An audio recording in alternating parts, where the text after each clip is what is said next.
What's up, everybody? Welcome back to another episode of BoomJamGaming with Boom Jam is adjusting the mic, Pathfinder Kingmaker.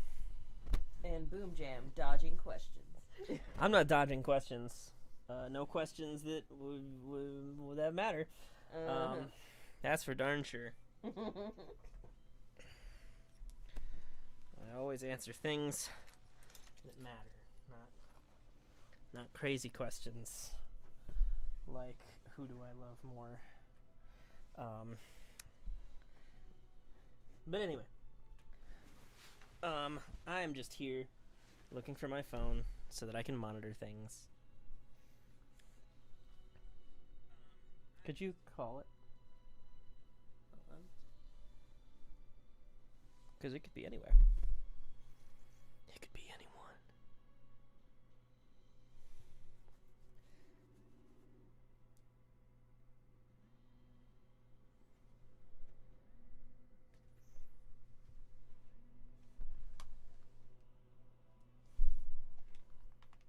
Aha! It was under my keyboard. Alright, well, we're here. One of us is cool. She's relatively queer. And I'm sexy. But yes, back to the questions you're dodging. There are no questions that I'm dodging.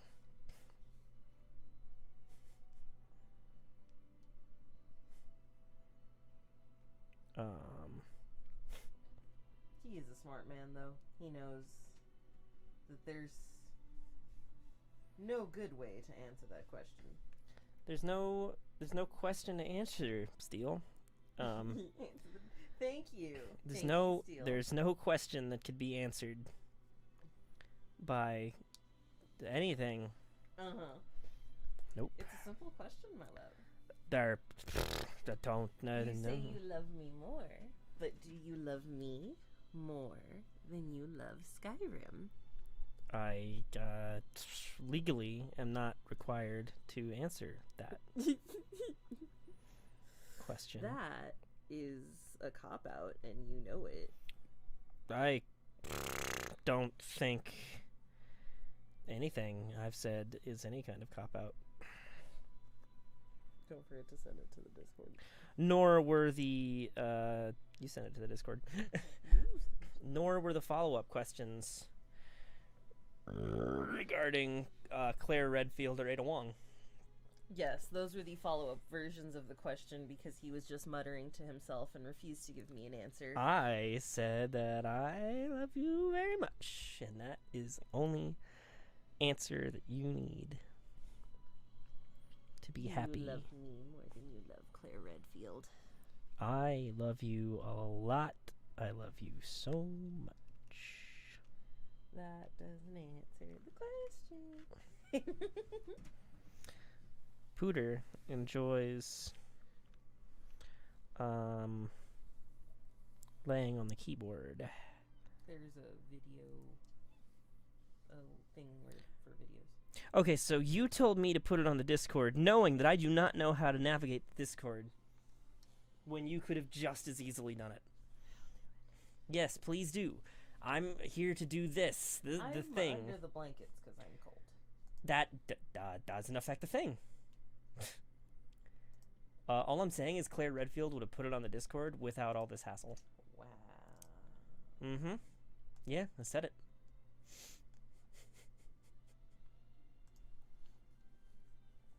She wouldn't have given me no lip for it neither.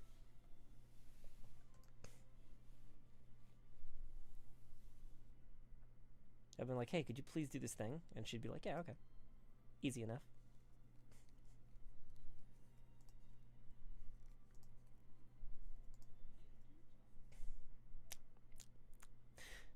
So you know.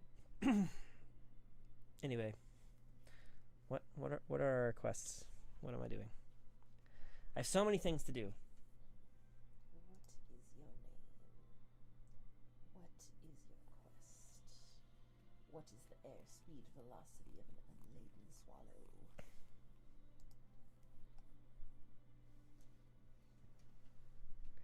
We should probably find Harim so we can talk to him.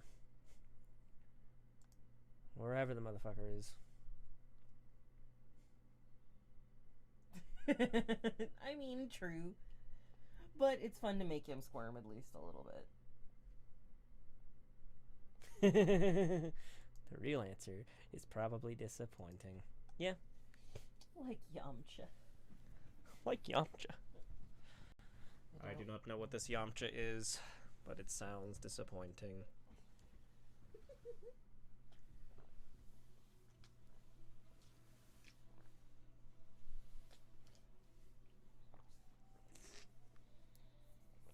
Lots of citizens in this here tavern.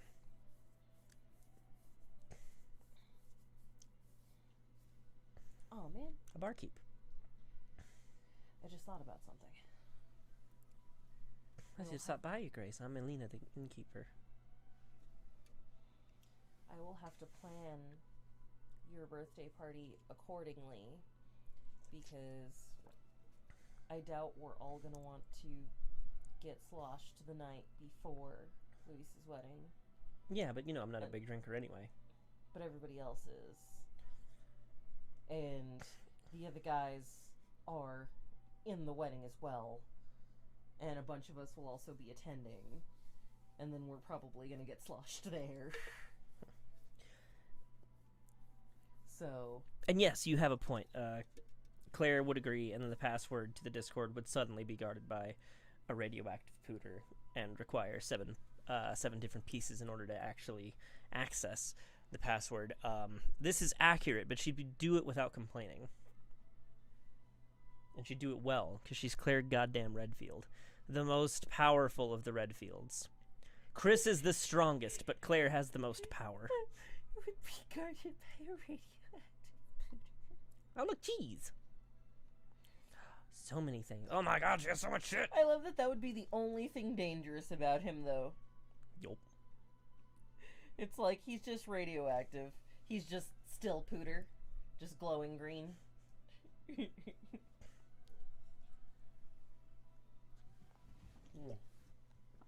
I can trade the Stag Lord's wine to this woman for 125 gold. But I won't. I want to keep it for now.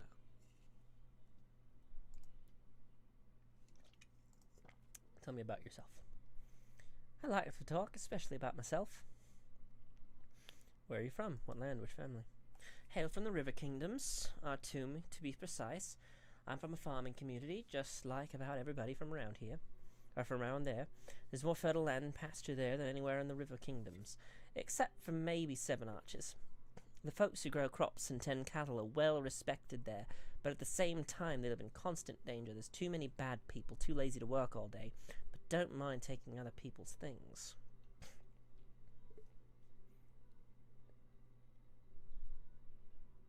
Exactly, drunk shenanigans are for after parties. And I'm just not a big drinker, and I believe in having fun without drinking too much. Yeah. But like I said, more... Just some of the people that, the people would be invited do like drinking, but I'd just be like, hey guys, we're not going to drink too much. You know? You can get people... But with the things that I am planning, it's going to be fun. I was bored, please don't get me wrong. I was fine at Father's Farm, and I've got nothing but respect for farmers' work. But in our back country, you could go half a year without seeing one new face. No news, nothing happening. I've dreamed of working at an inn since I was a child. That's the kind of place where there's always lots of guests and stories. Where does the inn's name come from? Oh, don't ask, it's too funny. I kept thinking about what name to pick, choosing just the right one, but not one to waste time. I drew a beer mug on the door. Figured folks would see it and come in, so the locals got used to calling the place the Beer Mug Inn, so name stuck. Tell me about the River Kingdoms. A month wouldn't be long enough to tell it all, Your Grace. Each kingdom is a special place all its own. Elves live in one of them. Another one, half the country belongs to the Murderers Guild. The other half gives them their orders. They say they've even got local discounts. There's just one thing that unites us all. Like the strong thread keeps the quilt together. It's the 6 River Freedoms. What are those? Why, yes, the first freedom. Say what you will, I live free. It doesn't mean you won't get beaten up for what you say, though. Huh. That sounds familiar. Freedom of speech does not equal freedom from consequences. The second freedom, well, if you call it freedom, oath breakers die. Those who break oaths get killed just like that. So people prefer not making any oaths at all. I find that to be an excellent way to deal with treason. Third freedom, walk any road, float any river. Once the ruler of Hebar decided to build a gate across the river and collect a fee from each passing boat, well, there's no more Hebar. The fourth freedom is even worse than the second one. Courts are for kings. Whatever a king says goes. Well, as long as he doesn't say to build a gate across a river. Now for the fifth, slavery is an abomination. Nothing to explain there. Runaway slaves from all over come to us for a reason. And the sixth, you have what you hold. It means that theft is a much worse crime than robbery. If you catch my drift. You can honestly beat a robber and keep what's yours, but a thief acts on the quiet. Shame on him. That's just disrespectful. Okay. I get it. Because a thief would be sneaky and a robber would bust into your house. Thank you. All the news in the whole region must pass through the inn. What rumors have you heard? Lately, everyone's been talking to the town at the Candlemere. They say the lights were dancing around it like a busy cook's stove. Everyone who saw it says different things. Some witnessed a dragon, some glowing hamsters crawling from the lake. Probably all lying, but the place is definitely spooky and mysterious. Now I should go. Come back soon, Your Grace. No one can treat you better than me. Well, what a nice gal.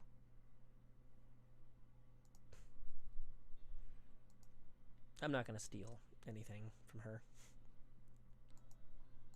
As much as I would love to see what's inside of all of these crates. I'm a king now. One simply doesn't go looting their people's wares.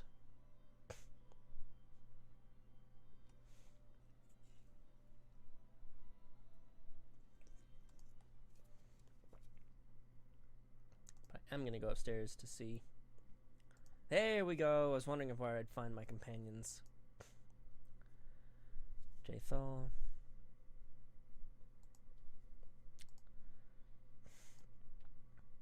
Ooh, a bookcase. Notes of a traveling priest. The nature of the divine. Science, life, and experience. Neat. Full ass books. Collecting books in Skyrim is actually one of my favorite things.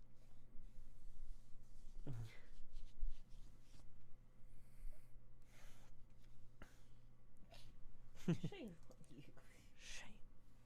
Shame. Ding, ding, ding. Shame. Okay, so Jathal is here. Kind of as suspected.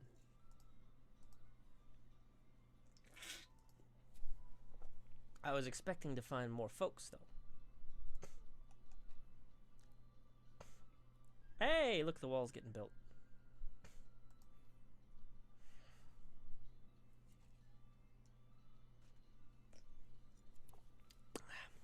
Back in my day, cities had walls.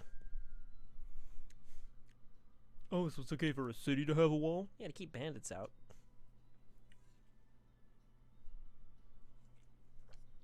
We could face a kobold attack. Because apparently they don't all answer to Chief Soothscale. Or Sootscale. Whatever his fucking name is. Hey, there's Tristane. There's Jod. Which means perhaps our boy Harim is around here somewhere. Serving your grace.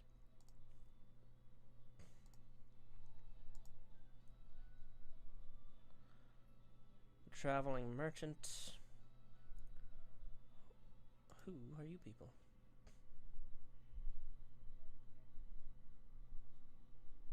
You're an Aasimar, if I'm not mistaken. Suppose it's easy to tell, isn't it? Yes, I'm an Aasimar. I'm not sure how or when the blood of Celestials appeared in my family. Among all my relatives and known ancestors, I'm the only one who inherited it. I must admit, I'm glad this lot fell to me. It draws more attention to me, a useful trait for a priest who wishes to gather a congregation.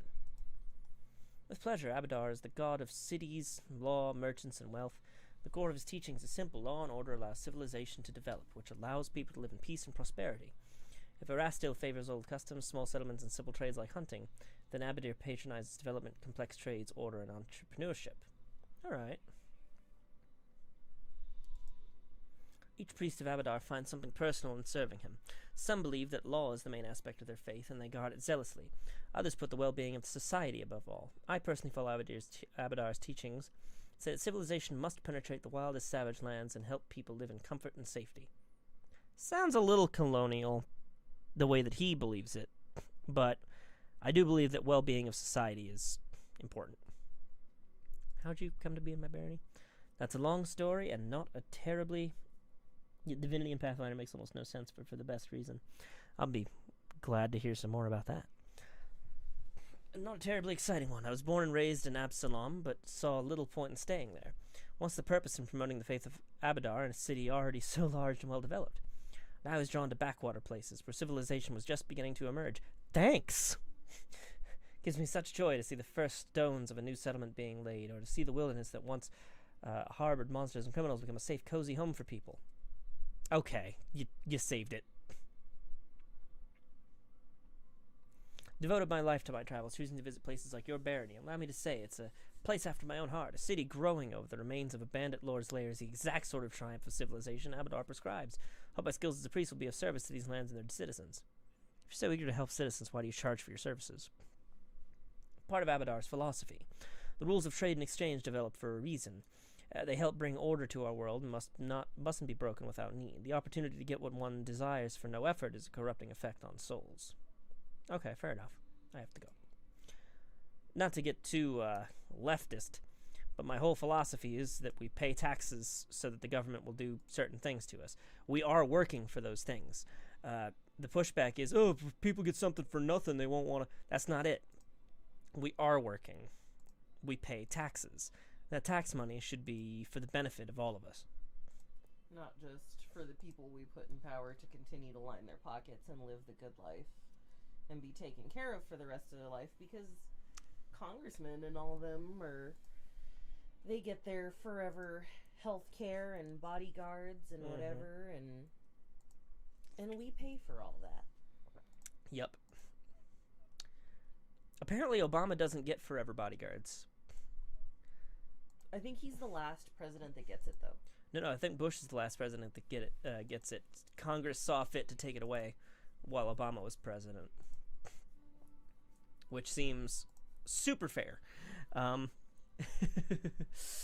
Seems so fair. First black president, also the first president who doesn't get forever Secret Service. I mean, it means that the other one doesn't get it either, so... Okay, yeah, but... You know, he's already allegedly a billionaire, so isn't the same god that should worship heavily because of the established fact that one among them became a god by getting a wish by navigating an impossible labyrinth while getting drunk off his ass. Nice. All I know is that they finally got the horse out of the hospital. That's true, they got the horse out of the hospital. The Baron himself, greetings, Your Grace. Yes. Octavia! Hello. She smiles at you flirtatiously. Got any good news? Nope. Come anytime. Okay. What do you want? Have a little chat? Alright, it's not like we have anything better to do. How do you like it in my party? I think it's grand. You have a fine gang of lunatics here. I myself am no noble from high society. But seriously, Octavia and I never dreamed of a leader like you. We imagined we'd sit in the woods and rob wagons, maybe join a band of mercenaries, but we never expected to become the henchmen of a local ruler. Henchman. Not to mention such a pretty one. Ragongar winks at you playfully. Oh my. Oh. Oh my. Thought you and Octavia were together. Wouldn't she be jealous? Octavia and I are connected. This connection cannot be broken. We grew into each other, you know. Jealousy is for weak cowards who don't trust each other and are scared of being tricked. If a knight on the side threatens your love, that just means there was no real love there to begin with. Interesting philosophy. I guess as long as there's no sneaking, that's true. She and I are together, to the end. We will never part from each other. So when she likes some lad or lass, it's no drama to me. I ask her whether she wants me to leave them alone or join in, and she does the same. No, there's no need to be afraid of my activities, jealousy, but beware of her tenderness. Not everyone can handle her.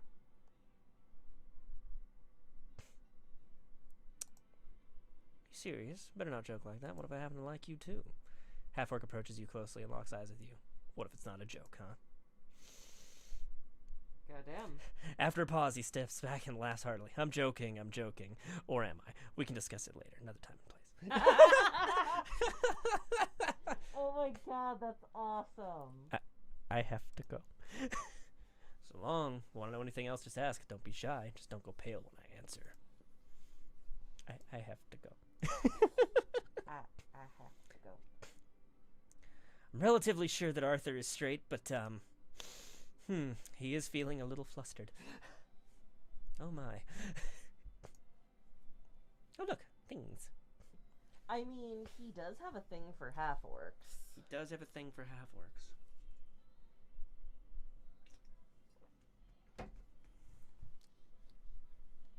Because in the Skyrim version of him, he married the half-orc. Well, full orc. Oh, she's full orc. Yeah. I mean, the Skyrim version of him is also a full elf, so. Okay. Because there are no half-elves, well, available to play as. I'm sure there are half-elves in the Elder Scrolls lore. You just don't get to choose them as a playable race. Mm. But there's also, like, 3 kinds of elves and 4 kinds of humans. There's Nords, Bretons, Red Guards, and Imperials. So there's 4 kinds of humans to choose from, 3 elves, and then cats and lizards.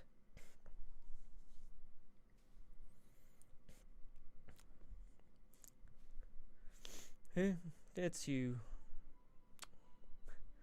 Did I startle you? I'm sorry. Oh no, it doesn't matter.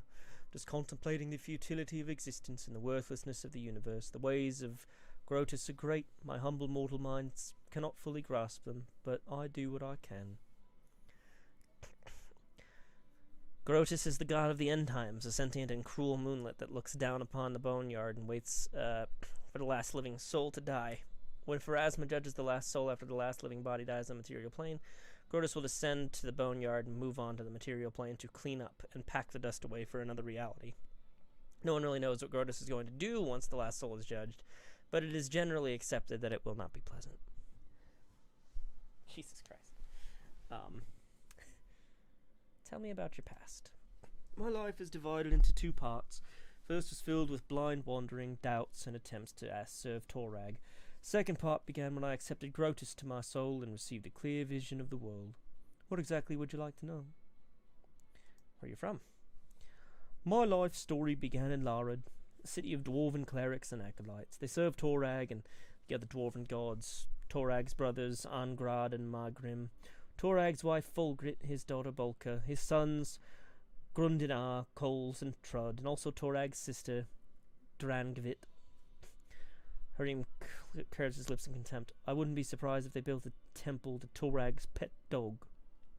Torag also became known as the father of creation, as a stoic and serious dwarven god of the forge, protection, and strategy who values honor, planning, and well-made steel. He is an often distant deity, lending magical energy to his clerics, but leaving his followers to make their own way through life, knowing that this will make them strong and determined. Sorry, let myself get carried away. Hurrim sighs and pulls his beard several times. Larad is the second largest dwarven city in the 5 Kings Mountain. It's built up around numerous temple caverns and serves as a place of worship for all the dwarven gods. Many pilgrims from every corner of Galarian come to Larad to pray to their gods. Some remain to live there. City is simply imbued with faith. You can't swing a dead cat without hitting a cleric. That is an interesting phrase. You've never heard that? No. That's hysterical. I would have said it differently, you know?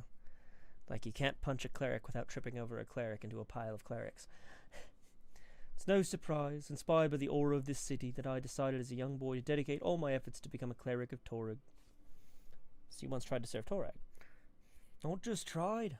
It was a burning passion. I craved it by day, dreamt of it at night. Hiram shakes his head as if amazed by his own stupidity. See, Arthur, from my first days I felt the presence of the god at my back. Heard his whispers, felt his power through the nature of this power was unclear to me. I thought Torag himself was trying to speak to me, and I did all I could to understand his words. Oh, what a naive fool I was. I had no idea that Torag, that uncompromising, conceited god, glamorized by all dwarves, was capable of betrayal. He turned away from me, Arthur. He left me in the hour when I put all my hopes in him and desperately needed his support. Torag is the god of craftsmanship, so every follower, especially the clerics, must smith their own suit of armor. The day when his work is finished is like the second birthday for a dwarf. He's newly born in the eyes of Torag. My second birthday never came. I couldn't make armor, not even a sword, not even a simple nail. My hammer smashed my fingers and fell on my feet. Molten iron burned my hands. The clerics laughed as they healed me. They used to say I was cursed by Torag, so finally I gave up any attempt to please the betrayer god. Huh. Even Torag really has rejected you. Is that enough reason to leave your homeland? You don't know much about dwarves. How can a dwarf, cursed by Torag, go on living in a city where every single soul bows to Torag? I was alone, disgraced, humiliated, insulted. A lone tear glints in the light before sliding down Harim's cheek, hiding in his beard. Aww.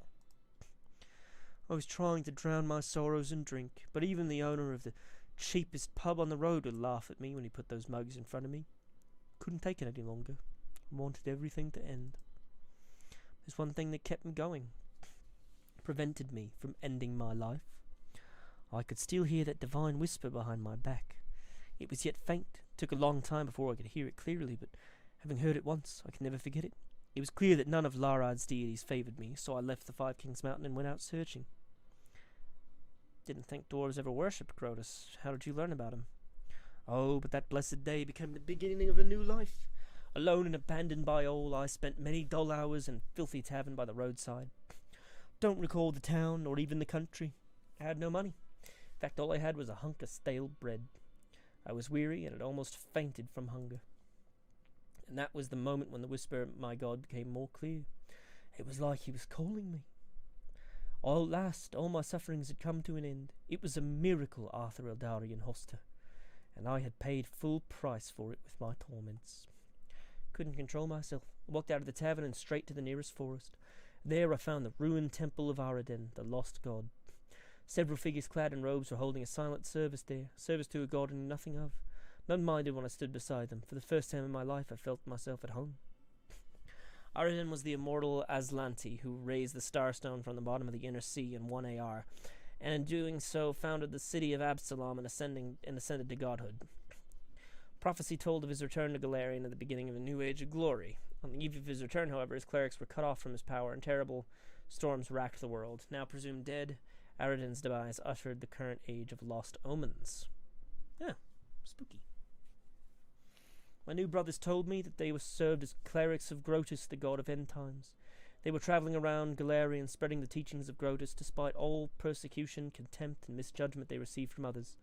I gladly shared this burden with them, for now I knew whose voice had whispered to me all those years. Wait, so you couldn't make a nail and you blame Torag? Are you suggesting my problem was not a curse, but my own inability to work with metal?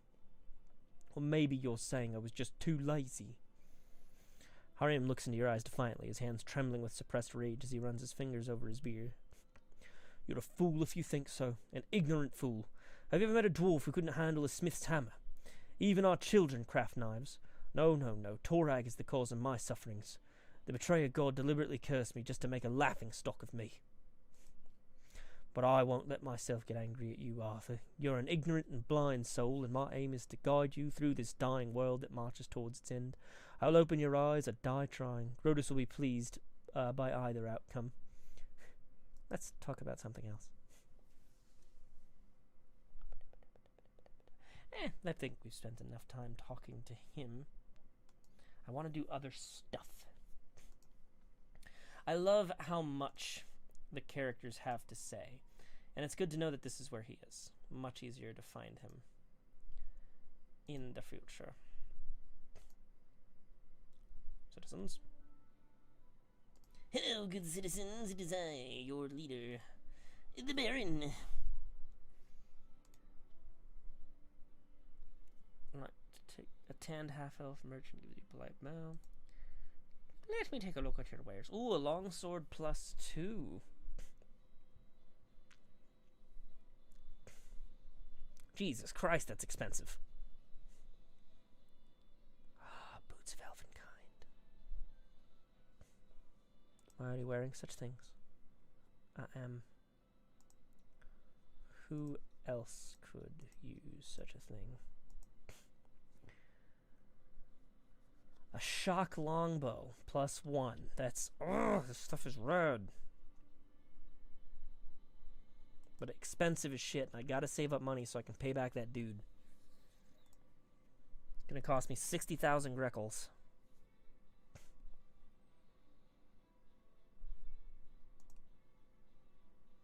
Or whatever the money is. Gold, I guess. I'm gonna call them Greckles. That's like when I was playing, when I was playing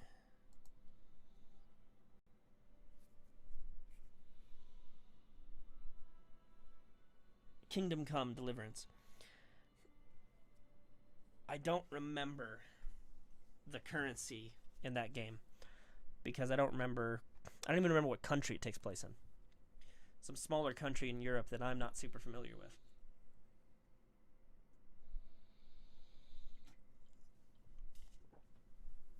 But I kept calling their money Greckles. Okay.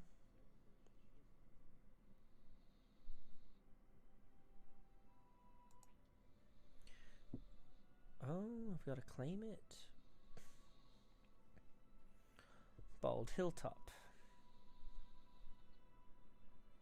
Oh yeah, that's where I've got to go for... Let's go claim the fertile land.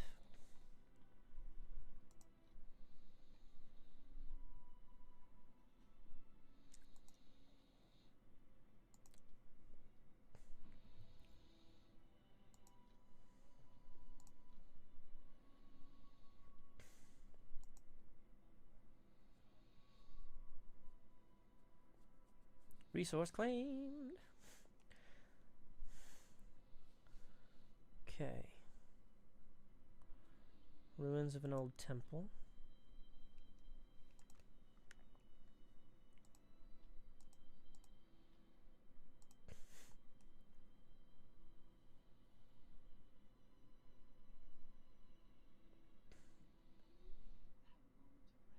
Yes, we'll have a moment in a moment.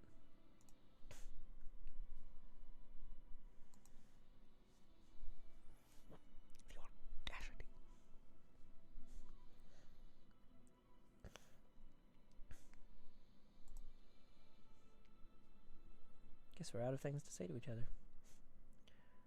Huge 8-legged. Okay. Alright, I'll go do something about this 8-legged plague. Where is that?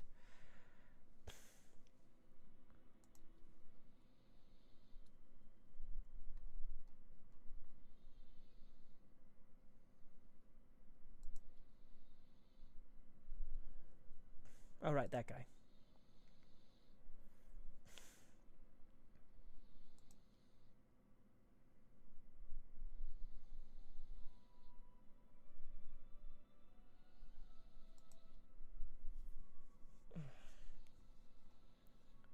Damn.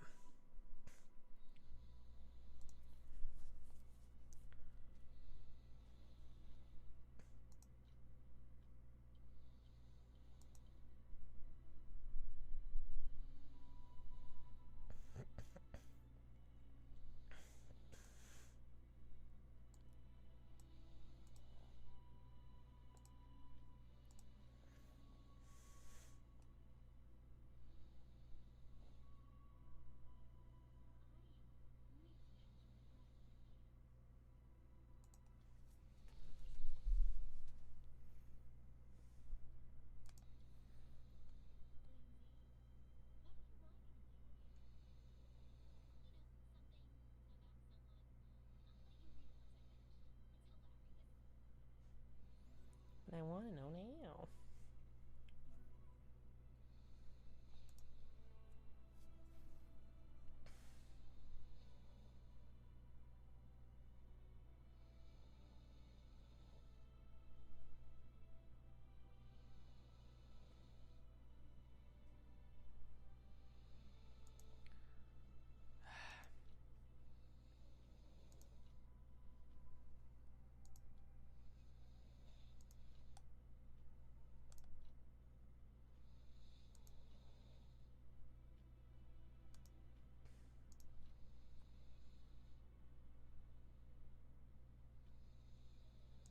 Okay. So we're going to go here. We're going to do this. And we're going to get back so we can deal with these spiders, apparently. I did not realize the spiders were that big of a problem. I also didn't realize they were something I couldn't walk to. Because that's what I'm used to.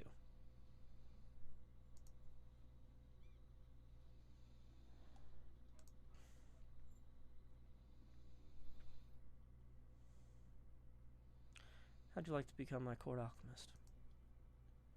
Court alchemist? Me? That'd be a first. Fine. Come what may, you've been kind to me. Killed those damn spiders and brought an old man some berries. I'll work for you. Just one thing, though. I need a new laboratory. Someplace to keep all my bottles and ingredients. Workshop, yes. As for me, don't you worry. I'll do my part. Should go. Easy peasy. Build a workshop for Boken. I thought I had such a thing. We'll get back to the kingdom and sort that all out. Well, back to the capital. Sort all that nonsense out.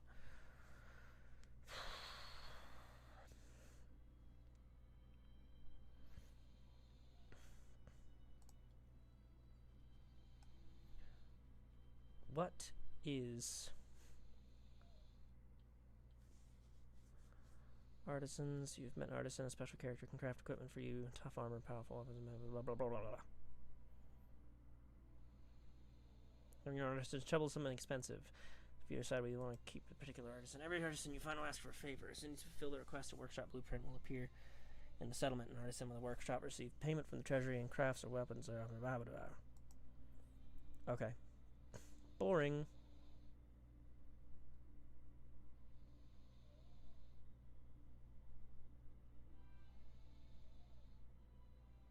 No.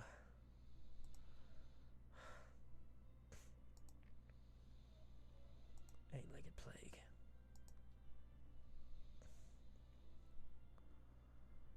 Let's go with...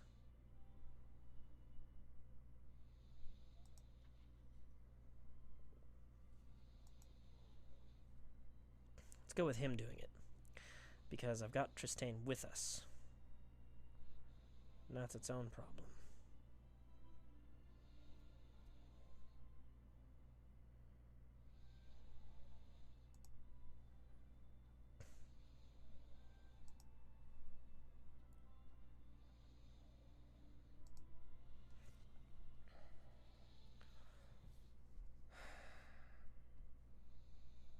Right, there's another thing I have to do. I have to go tell what's his name that the feller is dead.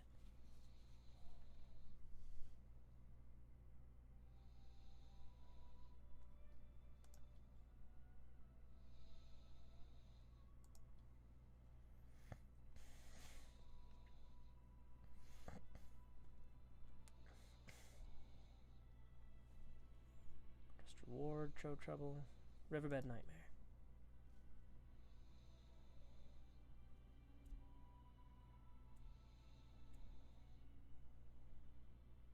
Shrike River.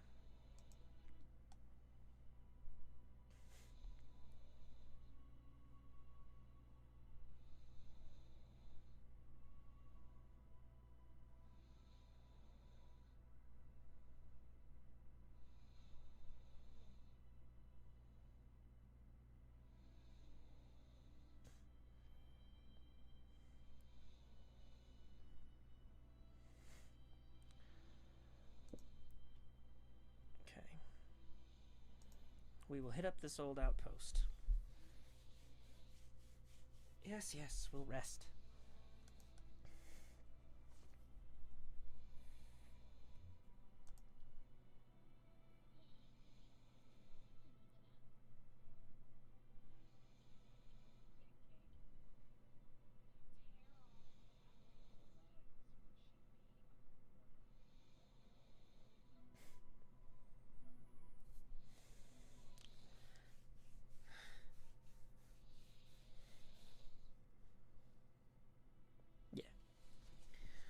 Okay, every event can resolve in one of 4 ways. Disaster, the dice roll is 8 points, or blah, blah, blah, blah, blah. Difficulty level of the event. Triumph.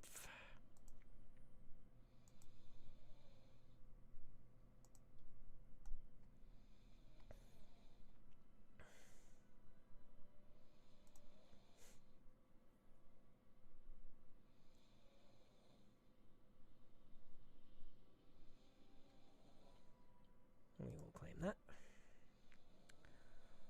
Now off the Nettles Crossing.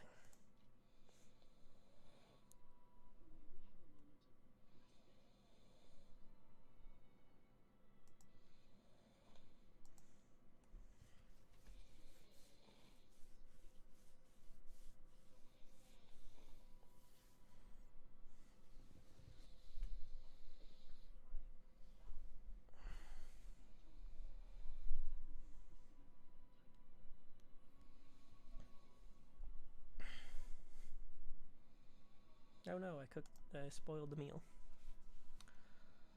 Excuse me.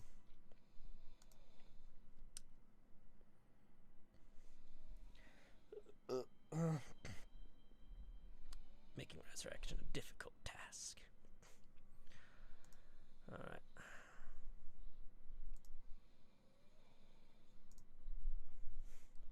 Let's go talk to the Zomble.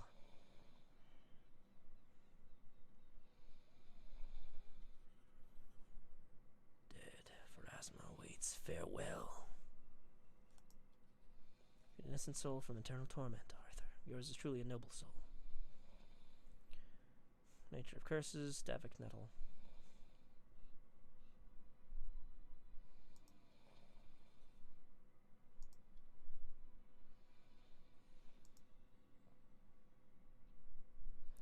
Spill on the ground to the defiled, we're not the only ones. Blah, blah, blah. Short spear. Short spear +1. Not bad. Alright, let's get the hell out of here.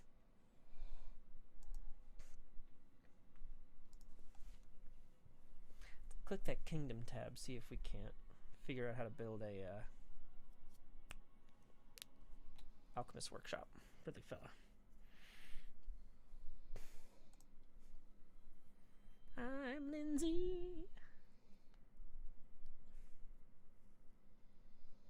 Managed to persevere and enjoys peace once more. Yay, it worked. Projects.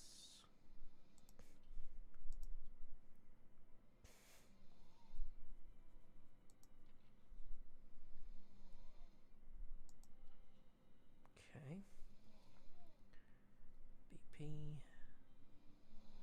It's under economy. Nah. 150 BP. But no.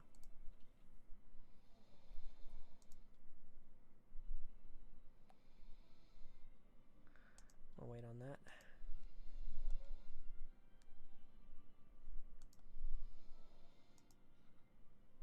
Did we already start? Okay, yeah, we already started.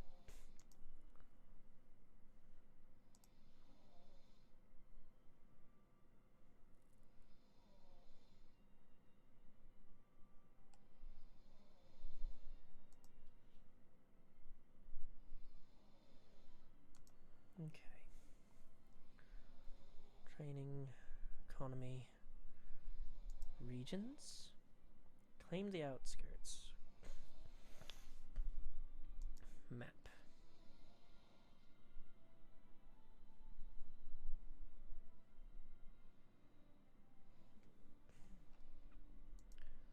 Events. Founding a new settlement.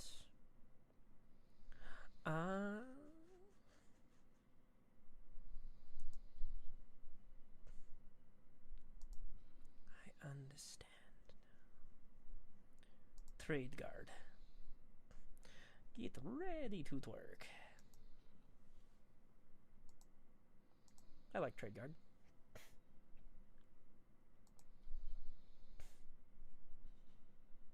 Yay.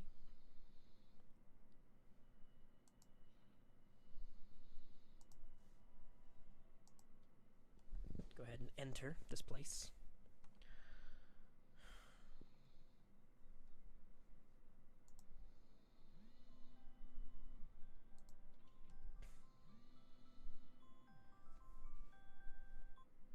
Time for drugs.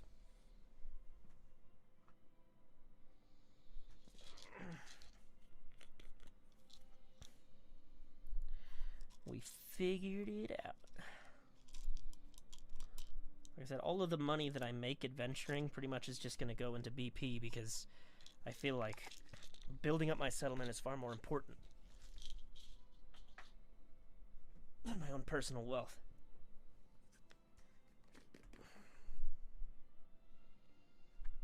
That's not a drink.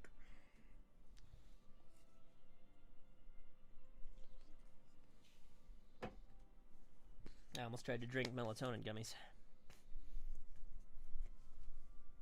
No, it said to build the alchemy workshop in the outskirts, because that's where he lives. So.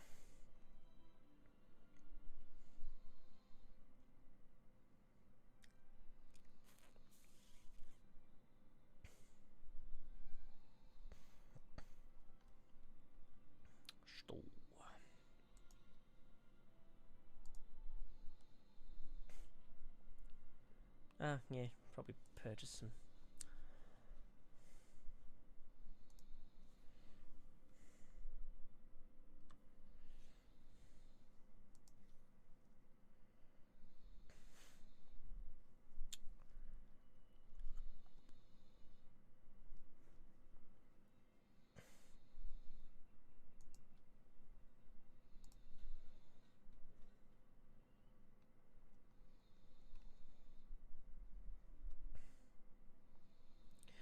Boken's alchemist shop.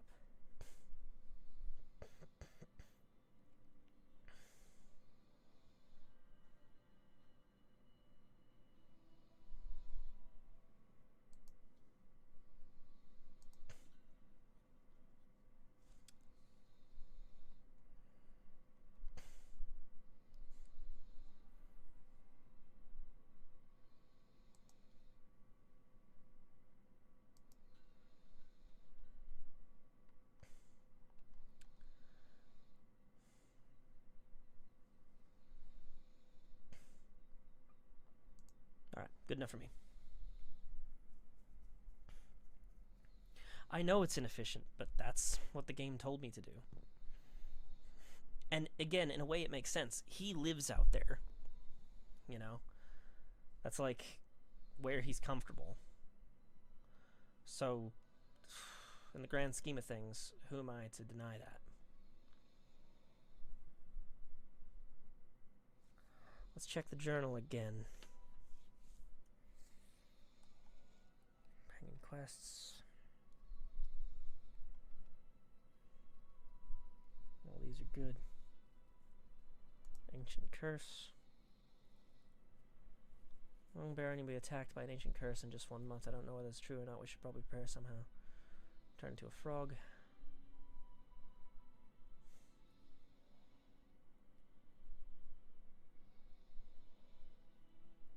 Okay. Let's get on over to that hilltop.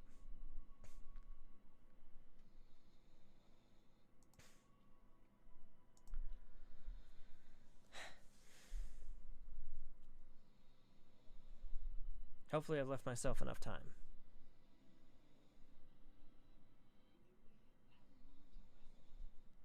I don't know, maybe we buy a horse?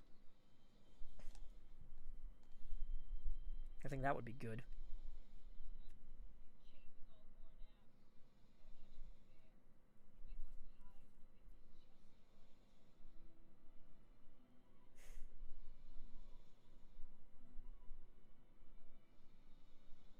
Continue.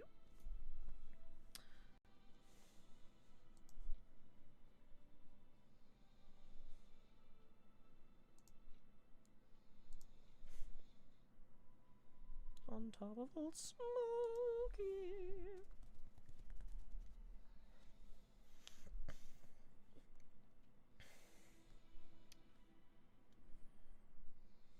All right.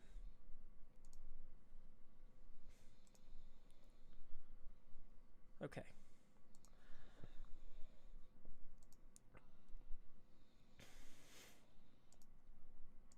Before we get too much further.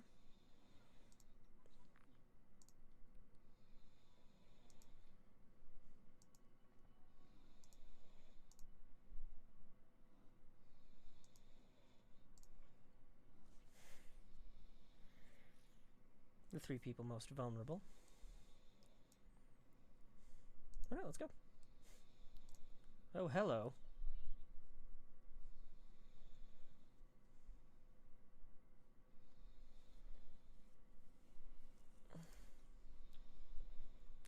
I forgot to activate our dude.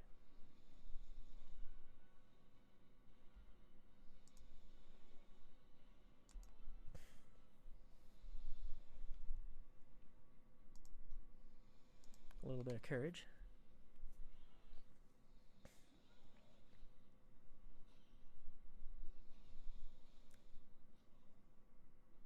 Oh no. -2 strength damage. Which is, in a way, okay, because I'm not very strong anyway.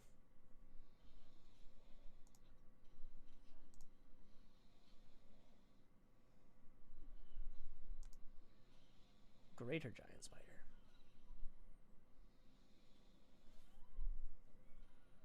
Doom spider. Sweet Christ.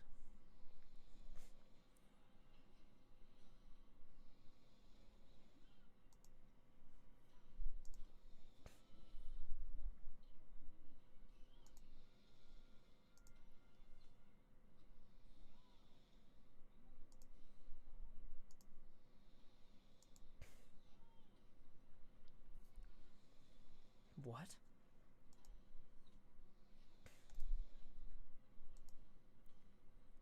Well, things are not going well for us.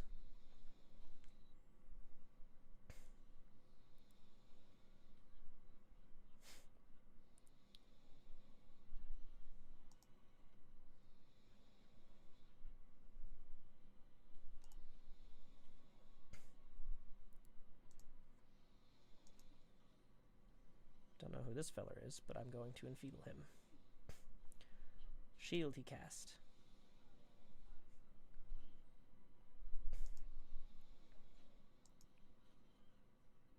Okay. Hurrah.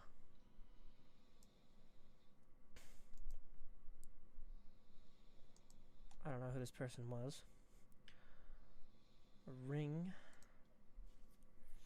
Ring of protection +1. Ooh. Wyvern skin cloak. Let's see what you are, my humble little daffodil. +2 enhancement bonus, natural armor, +4 resistance bonus, and saving throws against poison, sleep, and paralysis.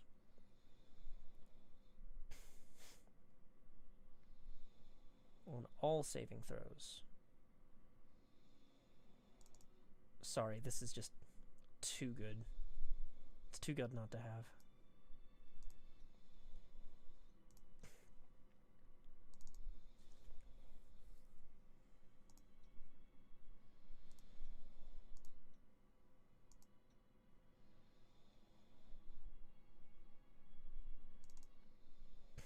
Oh yeah. We're doing good. Yeah. You know, all things considered, I thought that was going to go a lot worse.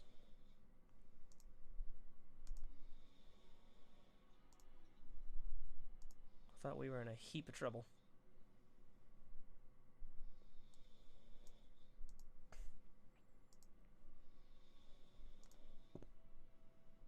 Much smaller map than I anticipated, too.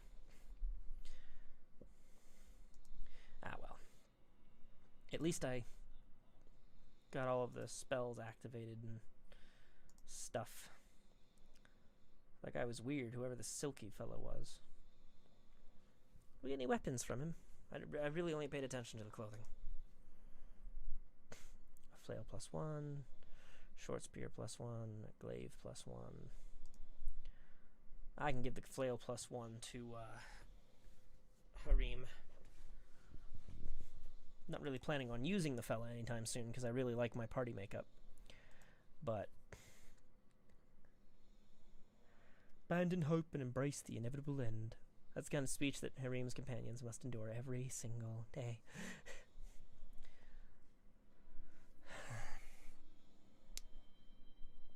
Cuskdale.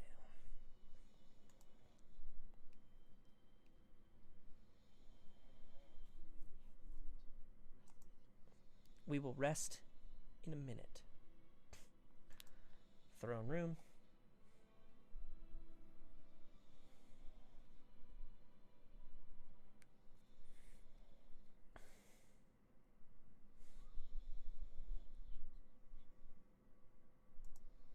I manage kingdom affairs. I'm a king after all. Well, about to be a king. I'm a pretty cool guy. Troll sightings through this region.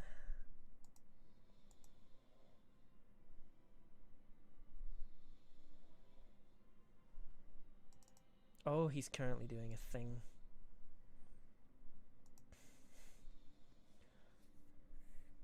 Enchanted lens and the main telescope broke. The destruction of such a powerful artifact caused a gust of wind. Oh, he's doing a thing too.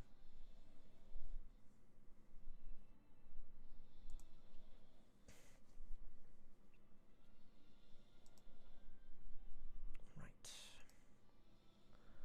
Well, I will sleep then.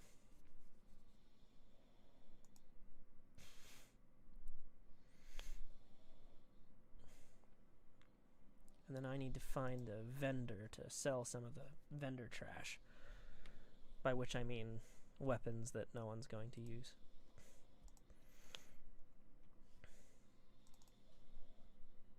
Oh yeah. Flail. Flail +1.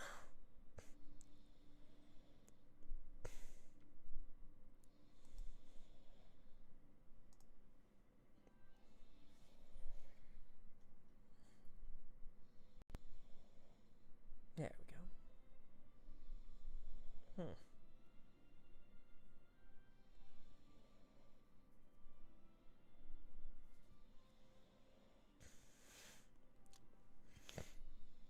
I thought that would fix the strength damage.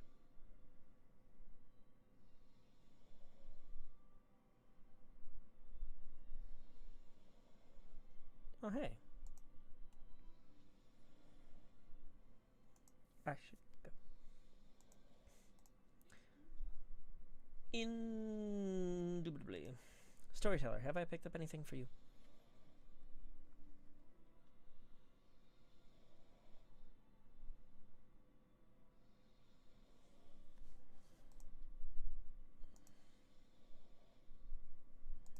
Okay, I still need 2.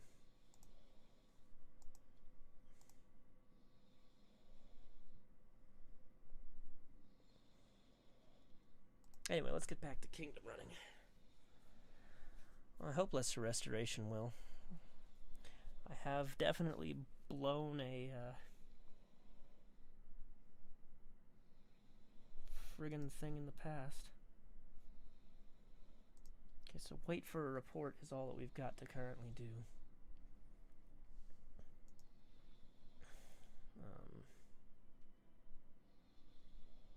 Okay.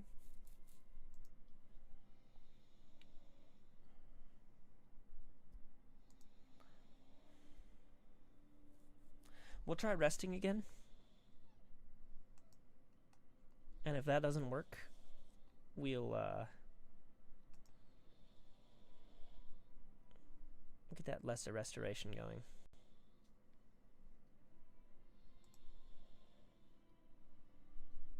Anything? Yes, it's gone. Okay, cool. Just had to rest twice. So what we're going to do now is we're going to go claim more resources.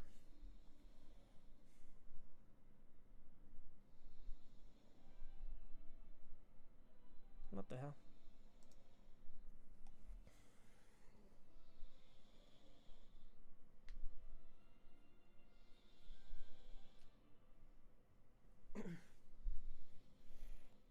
Weapon that is inherently did more damage than others would be balanced with a momentum mechanic.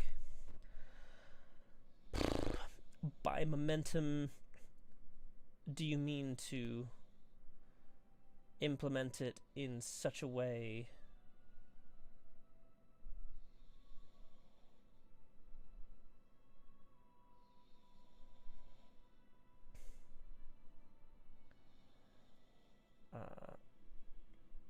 as like it makes it harder to control immediately after? Because that sounds balanced.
I don't know.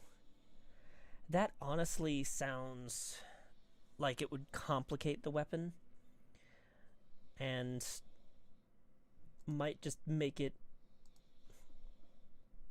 I don't know, even less likely to be chosen. Most people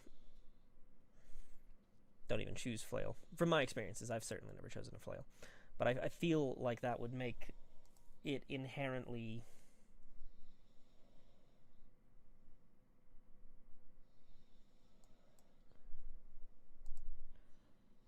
duller. I'm sorry, do I not have magic missile right now?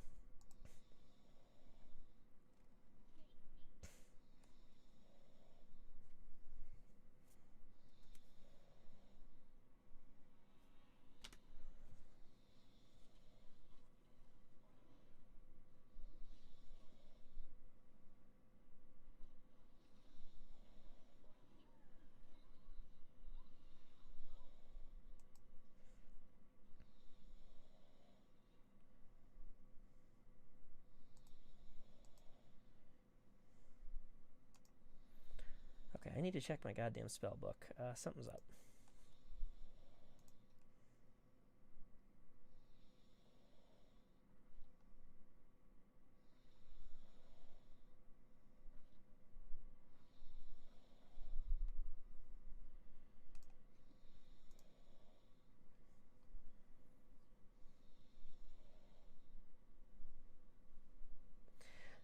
Yeah, but like I said, I feel like that would almost make it less choosable, because you're adding, like, it's a proper downside in the name of balance for what you're talking about adding, but I don't know.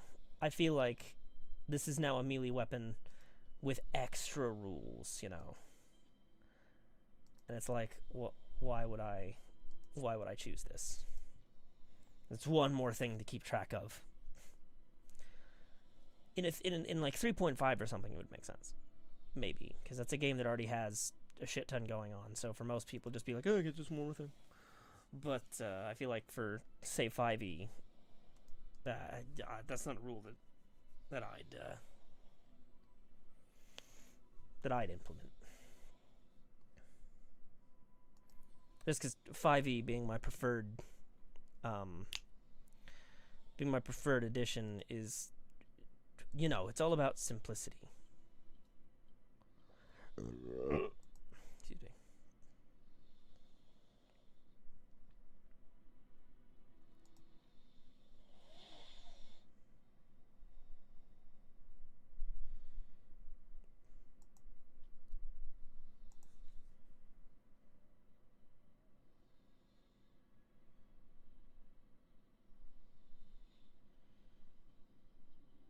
How is this the faster way?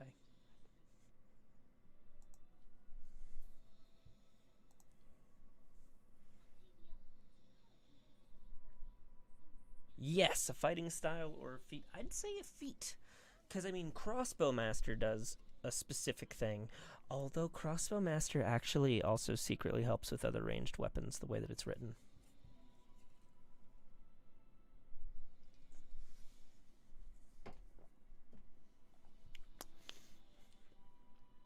I think a feat. And then if the feat applies to several weapons, say weapons with the heavy quality and flails.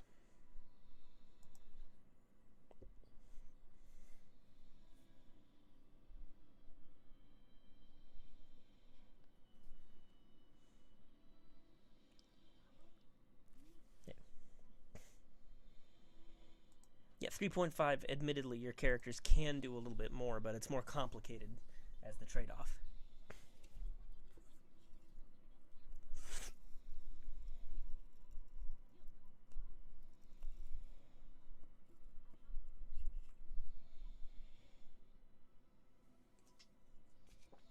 Yeah, but she's full of childlike wonder, Octavia. Gosh.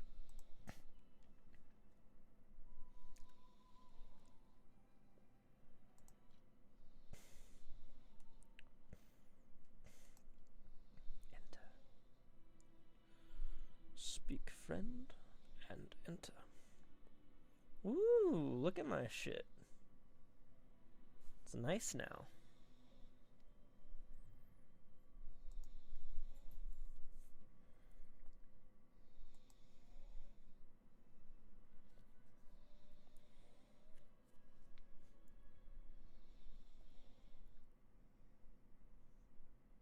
Yeah.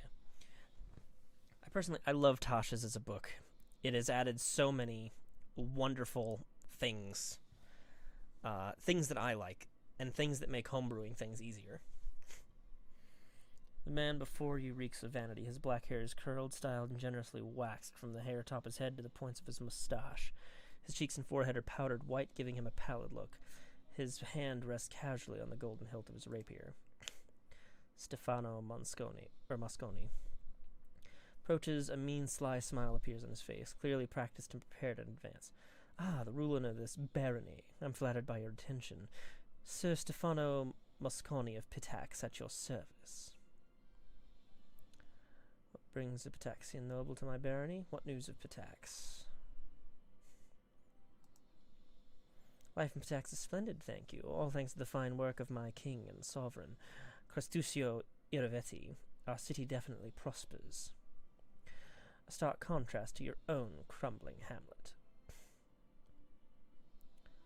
5-year-old could tell you're deliberately trying to offend me, Sir Stefano. Perhaps you could just tell us directly what it is you came here for. What's your tone, where are you? Lest I send you back to Pitax sooner than you'd planned. I'd watch my tone, where are you? Lest I send you back to Pitax in a box. Or perhaps several.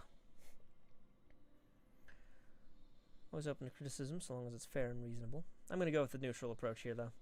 A 5-year-old could tell you're deliberately trying to offend me, Sir Stefano. Stares at you and snorts. You know, the initial goal of my visit was to take measure of your so-called barony, see if I had anything valuable offered at Pitax. And do you know what I found? Nothing. Absolutely nothing to offer. Military, weak. Culture, weak. Economy, weak. Best pray to all the gods that my king of Rivetti doesn't declare war on you. On the other hand, maybe you should pray he conquers you. This mess of a barony could use the rule of a proper king. Perhaps there's a touch of truth to your words. My barony's still very young. Everything will be different soon. No matter how weak my barony may be, you have no right to speak to me in such a tone. Please be frank with me. Have you ever had the pleasure of being acquainted with the hooves of a jackass? Other than your own feet, I mean. Another word and I'll send you to the gallows. Everything will be different soon. If anything ever changes here, it'll be the number of dung flies. And that will only grow. Shall continue to slaughter. No use battling someone who can't even fight back. All the best. Well. Fuck that guy. On your orders, I've reviewed our military forces. The results are disappointing, Your Grace. We require new recruits, and the sooner the better. We'd introduce some restrictions limiting how many could qualify for service. However, under those circumstances, I feel they shouldn't be very stringent. Indeed, I would recommend we announce that anyone can join the army, and I'm sure we shall find many brave men among your subjects ready to protect their lands. Choice effects. Open unrestricted recruitment. Anyone with the will for it is good enough for our army. Select the strongest, most skillful recruits and need real fighters. Like those who have ambition, soldiers who dream of glory and rank always serve better.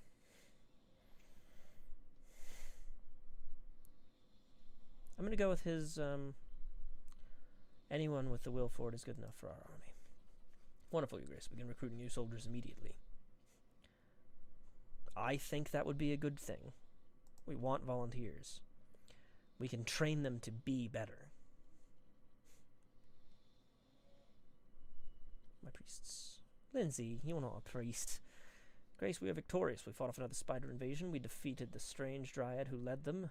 As a sign of gratitude, your subjects have a special reward for you. 2,800 gold.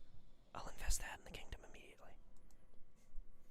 I wonder, was this flood of spiders truly caused by that curse? I mean, the curse must be ancient, very ominous. Spiders are definitely scary as well, but they weren't ancient and ominous. I agree with Lindsay. This does seem strange. Seems more like the plot of an insane dryad than a true curse. Then how can we explain the dismal atmosphere in the bald hilltop? The pressure both of us felt there, Jod. Maybe the curse drove the poor dryad insane, causing her to lead this spider invasion into the barony. In any case, I have alarming news.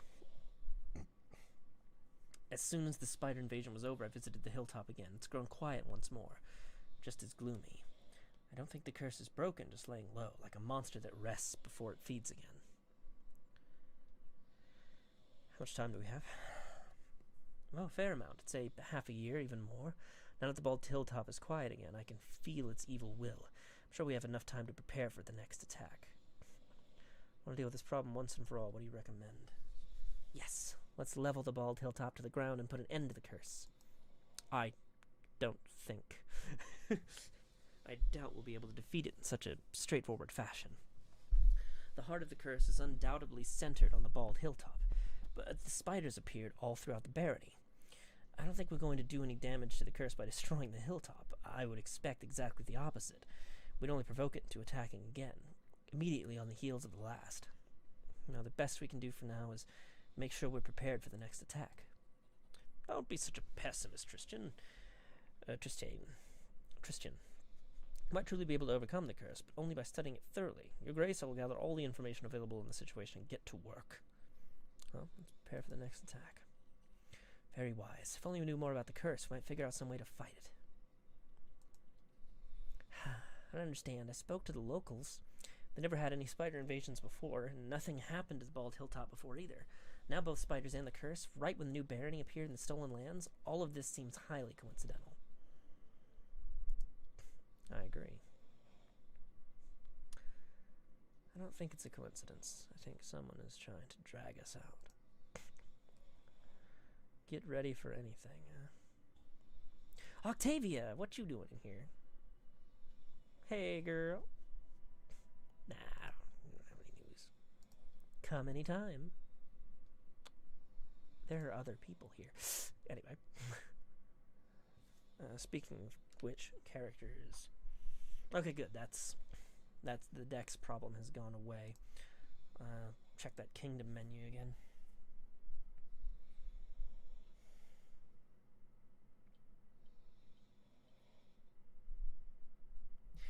Wait, Wildfire Druid doesn't have Fireball? Okay, well, I mean, that's kind of fair. Fireball is kind of a busted spell. Does Wildfire Druid get Burning Hands? Build points and income. Barony Treasury weekly income is 30 BP sent by Jamandi Aldori from Bavoy. Apart from that, your territories have their own individual income, which consists of their basic income plus other BP sources.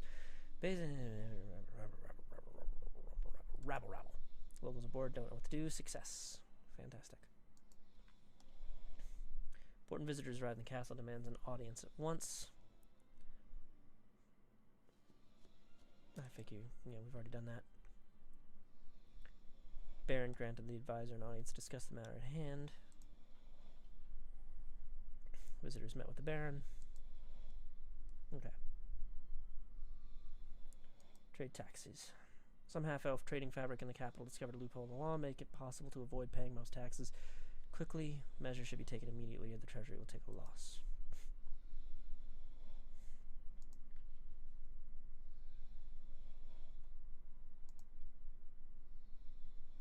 I need that to be 100%.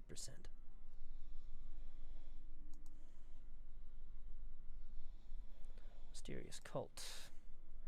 Promoting idleness and debauchery has emerged in the region. This deprivation must be stopped.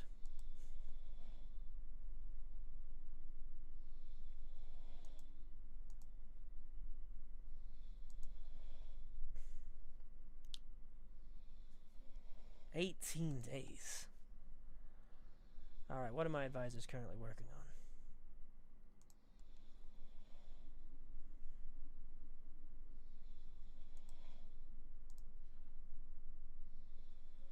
Research into the nature of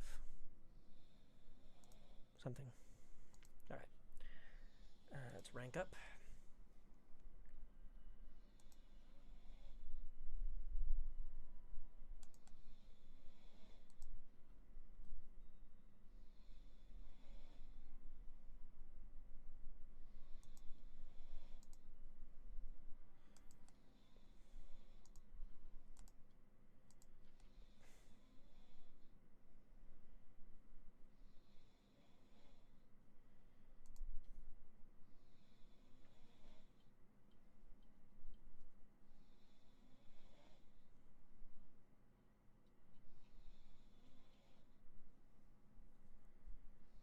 Alright.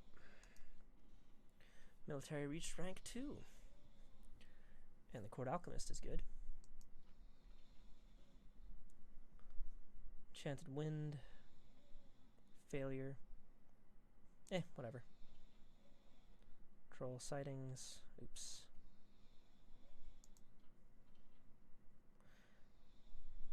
Triumph.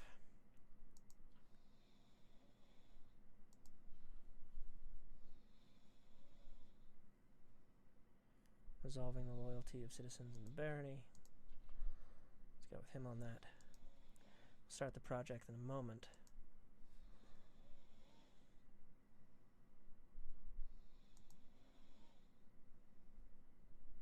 Oof.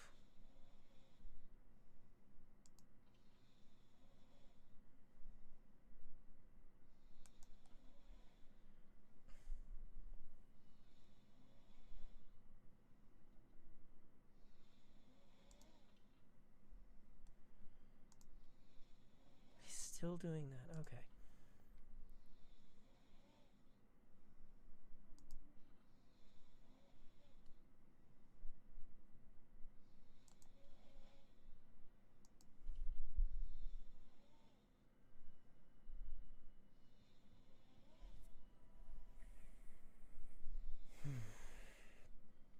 Right, I don't have the ability to do that, period. Mysterious cult.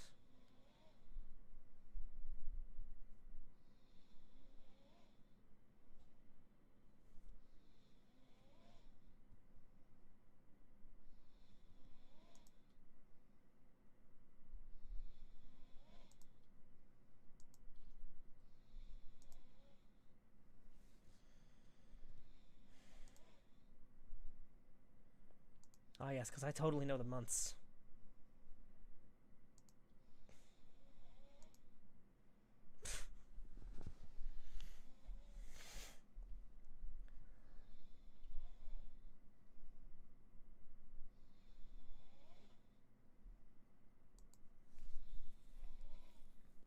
New troll sightings. Kristen wants to discuss the situation in the Gnarl Marches. Heartbroken mother begs for help. To the throne room.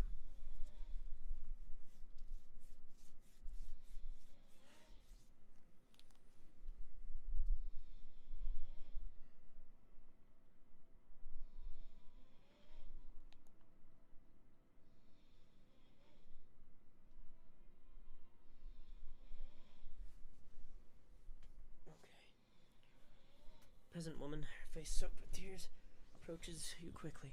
Grace, woe is me, amid my darkest hour, my last hope by all the gods ever prayed to, don't leave me in need. Jenna Tennyson, our village is a short way from here. It's been 2 days since my boy Tig ran away. Haven't seen him since. We've searched and searched, but it's no use. If you don't find him, no one else will. Do you have any idea where he might be? There's an old hag in the Nora Marches, a swamp witch. I won't say her name out loud. Don't you even ask. The mere thought of her chills the blood in my veins. She has the evil eye and eats people. She even turns into a black raven and soars the sky. It's sure as day that she took my boy. People frequently disappear here. Oh, they sure do. There's so many hazards around. Hard to name them all. Wild beasts in the forest, monsters, troublins and bandits and whatever. Even adults have a hard time surviving here. For a little child, oh, I'll try to find him.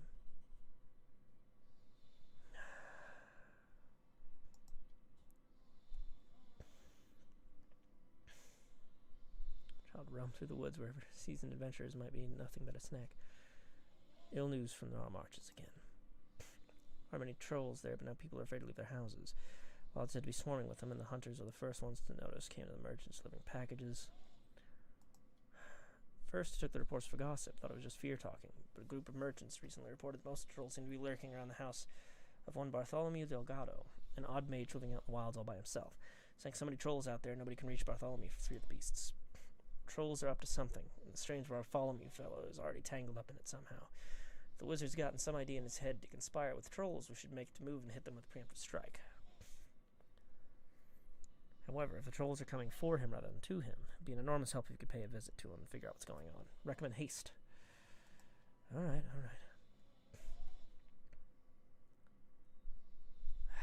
Off I go.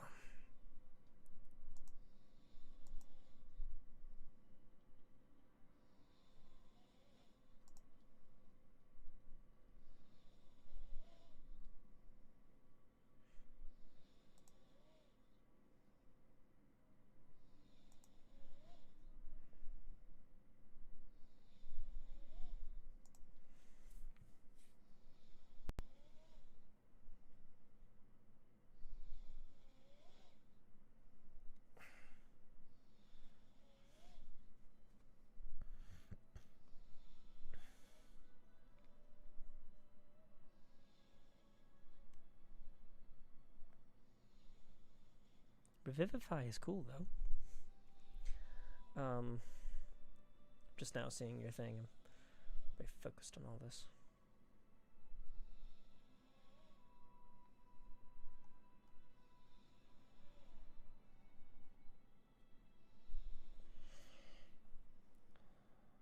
Okay.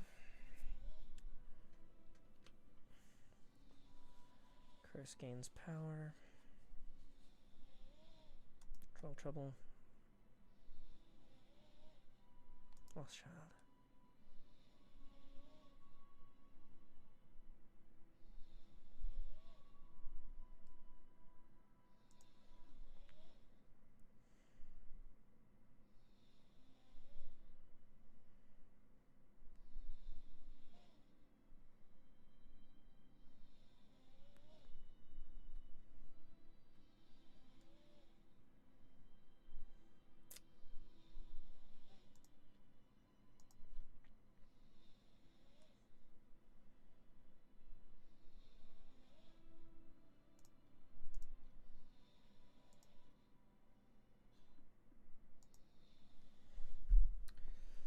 Random encounter. Elder Dragon basically just means more dangerous dragon. Oh, hello. Hello. Okay, where the fuck?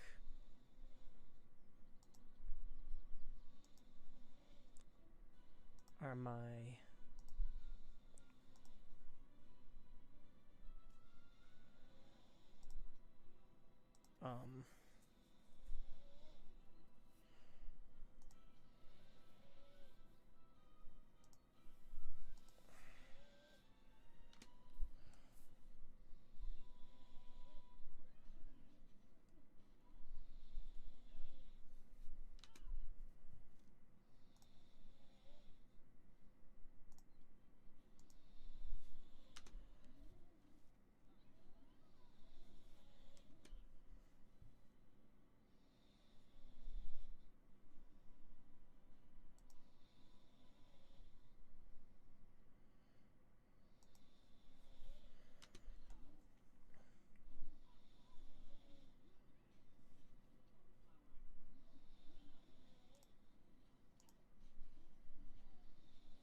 Wheat.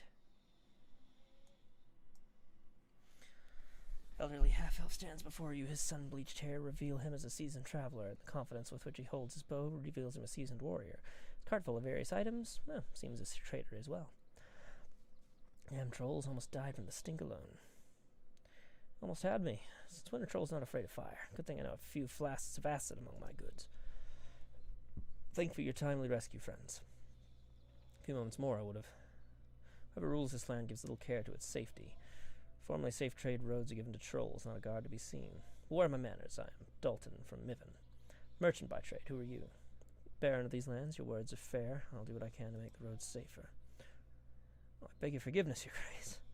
These trolls are a threat to everyone. Attacked several villages, destroyed several bridges, and are scaring away trade caravans, worse than bandits by far. If your grace is willing to resolve the matter, I know a mage living nearby. Visit him from time to time to sell him reagents for spells. Expert on trolls might know why they suddenly become bolder and fireproof.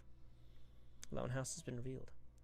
Trader, would you consider operating exclusively in my barony? Don't get me wrong, your grace, but I have family in Brevoy, so my roads always must take me there. No matter how good and no matter how dangerous the journey. Roads are unsafe. I'd suggest you go no further than the capital. Wait till the roads can be garrisoned properly. There's still plenty of trade to be had elsewhere in the region. Yeah. Must press on. My family's waiting for me, and they'll be concerned about my safety. Have to go to them despite the risk. I beg to excuse me, your grace, but I must be on my way. Tell me more about the mage. Bartholomew is his name. Oh, good. Now I know where he lives. It's not bad for a human. Always polite, always respectful. There's something cold about him, or odd about him. He lives alone in the middle of the woods, his house surrounded by traps with a single safe road leading to it. No bandits nor trolls scare him. The way he looks at you, it's like he's examining you, like he's considering to crack you open and see what's inside. The chills. Trolls aren't enough, huh? Actually, I've heard disturbing rumors that a hodag has made a lair in the cave south of here. True or not, traders are taking no chances. No, hodag. Oh. Never fought a hodag yet. Move on, you say? Founded by sword lords who refused to bow before the ruler and fled Brevoy. Good fortune to you and safe travels. Chance to reward you for your help. Fortunes are best shared, after all. Potions cure light wounds and gold. Nope. Another mighty monster.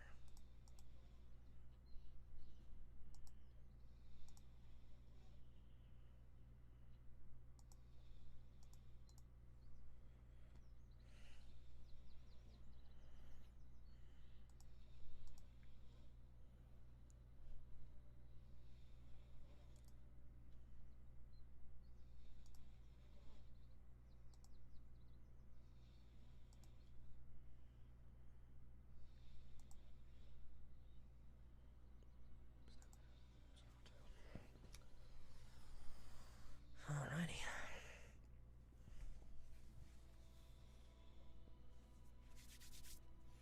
I mean, that's the plan. Gotta rescue this child, though.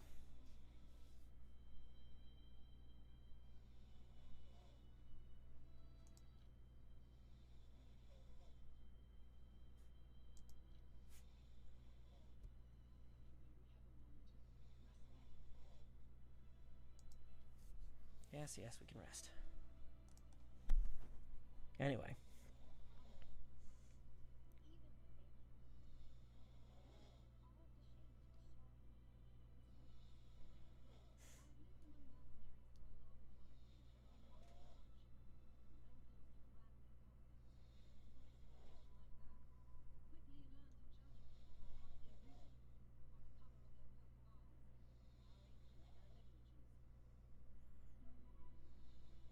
Cool.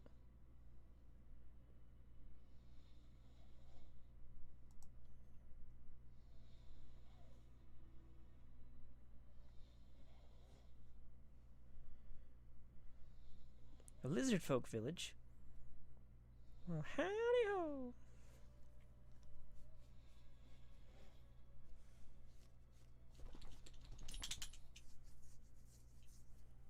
True. I was just hoping, perhaps, that wherever the kid was,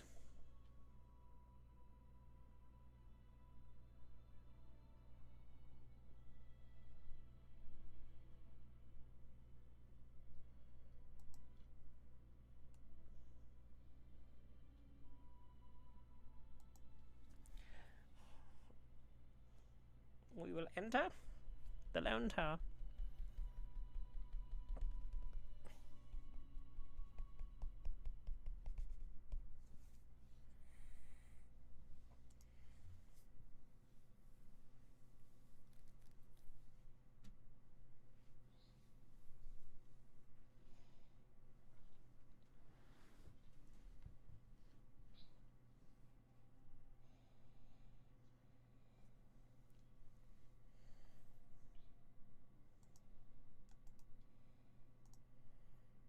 I don't understand.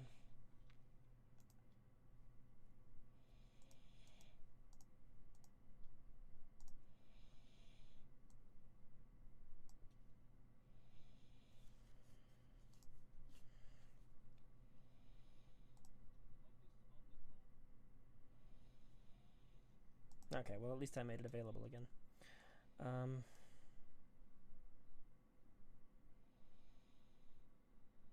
Anyway, we've auto-saved, so I will catch you all next time. Bye-bye.